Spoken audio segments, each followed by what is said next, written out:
Bonjour à tous, bienvenue sur votre rendez-vous quotidien, l'émission du Super Top 5, direction l'hippodrome de Paris-Vincennes en ce samedi 27 décembre. 15 partants qui vont s'affronter sur la longue distance des 2850 mètres.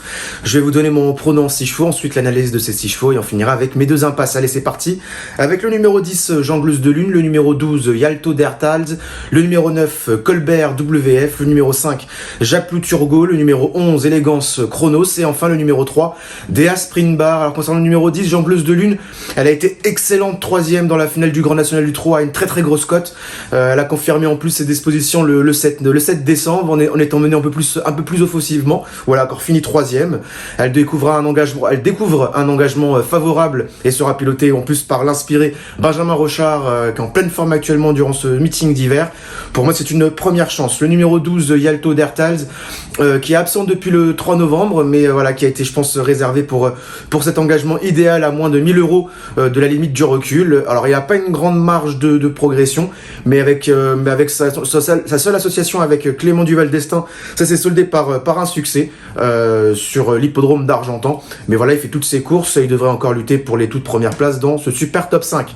Le numéro 9, Colbert WF, on le connaît assez bien dans ce genre de tournoi.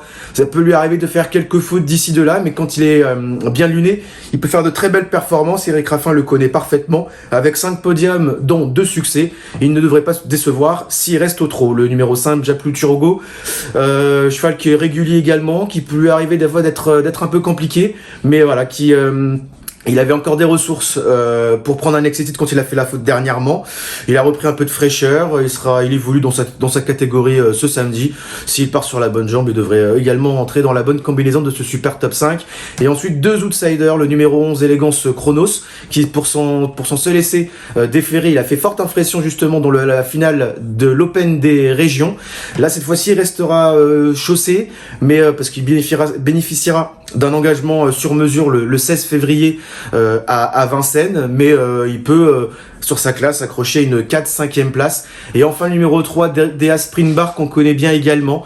C'est une jument douée qui a fait quand même de belles performances dans de très très bons lots sur les podiums de Paris-Vincennes. Cette fois-ci elle sera pieds nus, donc voilà, il faudra commencer à la voir et pourquoi pas prendre une 4-5e place, même si je pense qu'il lui manquera peut-être une course, mais vu sa classe, ça devrait peut-être suffire dans ce lot.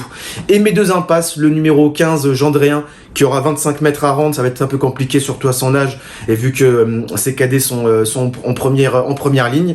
Et le numéro 1, Baya del Cercio, qui elle est largement meilleure sur des courses, sur des pistes en E-plate, et également sur la courte distance. Sur la longue distance, elle n'a pas encore montré grand-chose.